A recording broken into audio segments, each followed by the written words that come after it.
So I've been running e-commerce businesses for the last 15 years, which means ideally I've been running it since 2010. Okay. Now from 2010 to 2017, I made about 20 to 30 million naira in sales revenue. From 2018 to 2021, I then crossed the 100 million naira mark. And then from 2022 till today and going forward, I've crossed over a billion naira in online sales revenue. Now, let's imagine I had to start all over again. That's what today's video is for. How I would start all over again with things like AI, the systems I understand, the mistakes I had learned, and how I would grow 10 times faster.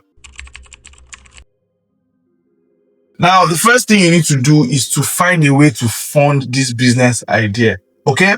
Now, like every other physical product business, e-commerce is very, very cash flow intensive. So you have the products, you have advertising or promoting online promotions, and then you have the packaging of the products. There's also the logistics bit. But ideally, you don't need to cover logistics because when somebody places an order, again, they will pay for delivery, that sort of thing. Now, if you are drop shipping, you don't need to pay for the products. Somebody else in either a local market or wherever it might be has taken that risk for you. They've already gone to supply or import the products rather, and then you just need to go there, take the product and deliver to your customer. Now, when it comes to finding this money to fund your business idea, you have getting a job.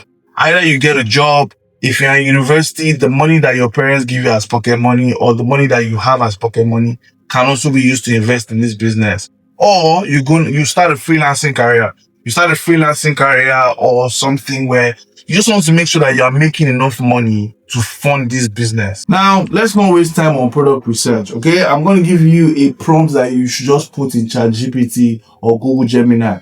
Take the results from this prompt and then find which product fits what you want to sell. Tell GPT, give me a list of physical product ideas that meet the following criteria for the Nigerian e-commerce market. I have a free PDF where you can just copy this prompt and put it in your GPT. I'll put it in the description so you can do just that. It's going to give you a list of products. Go through those list of products and find the one that works best for you. Either you import those products in, you go to a part of Nigeria where they can manufacture these products, or you find a supplier that sells these products. The choice is yours. Next up, we're going to create an exciting brand. And there are different ways to make a brand exciting. And I'll give you a very good example. There's a particular business I was looking at. The business is called On That Ass, right? On That Boom Boom. For those of us that might not know what ass is. Anyways, now, when you look at this particular brand, the one key thing that stands out for you is the name. You will know that this is a fun brand. This is a quirky, fun, exciting brand. When you're creating your own brand, this is an example of something you want to think of. So you can create your exciting brand through the name, the visuals, the colors you use, the tone of voice, all those sort of things. That's your branding. Anyways, there's a particular video I have that focuses on how you can create a beginner small business brand using tools like Canva and a few other things. So you can watch that video and learn more about this. But make sure you create an exciting brand. Now it's time for us to start the business. The first thing you want to do when you start your e-commerce business is to actually build what I call a successive marketing plan. Now, the reason why I call it a successive marketing plan is because ideally, you would want to create a marketing plan for 1 year, 3 years, and 5 years. But you are a growing e-commerce business. I don't really like to call ourselves small here, but you're a growing e-commerce business. And the one key advantage you have is speed of adaptation.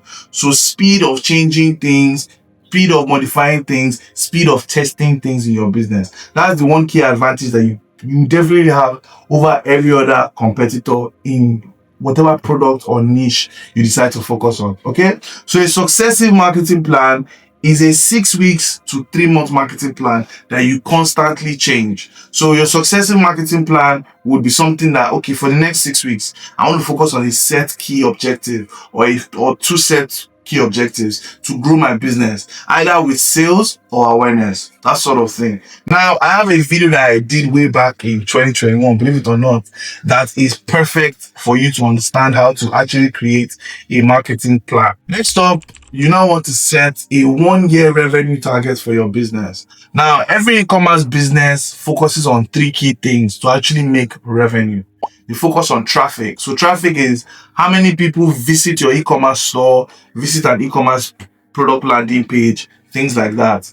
Then they look at your conversions of those people that visited that e-commerce store or e-commerce product page. How many of them made a purchase decision? How many of them actually took action? How many of them converted to sales? That's your conversion rate. And last but not least, you have your average order value, right? These are the three key things that you are always going to have control over to actually push your e-commerce business to hit its revenue target. And it's also very important because we're going to move on to the next stage, which is then promoting your business. Now, as an e-commerce business, the best way for you to promote your business is using social media, right?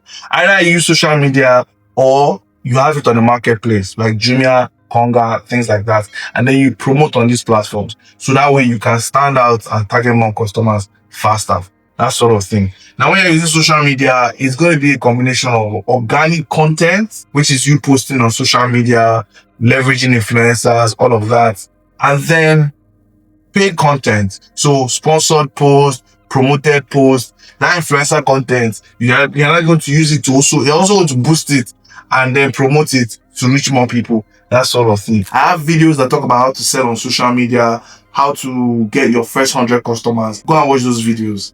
This is a video that has videos. Anyways, when you see how these videos help your business, it makes the whole thing easier. So don't just watch and then keep watching.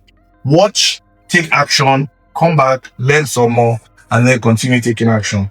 The idea is to get your e-commerce business running for the first 3 years. That first 3 years, it will teach you a lot. After 3 years, you're going to ask yourself some very, very heavy questions. Are you still enjoying this? Are you confident that you can grow this business and, build it to a legacy business that you can share on or pass on to your generation? Those kind of things. And does it still align with your purpose? Does it still align with your ambition? Does it still align with your desires? We are humans. We are human creatures. We change. And ideally, this happens after the first 3 years. We get bored. We lose that spark, or we are excited to start something new, to expand the business, all those kind of things. And you typically have 3 options here. Well, 2, but 3. So it's either you sell the business, you automate the business, or you grow the business. Now, when you are looking to sell the business, ideally, you decided that you want to move on to other things. So you pack all the equipment you have, the systems, the platforms, and you see what you can sell. I'll give you a very good example. A friend of mine had a bakery, and then another friend of mine had a logistics business. One went to Canada, the other one went to Europe. They so the logistics business sold their bikes, passed on their customers, things like that.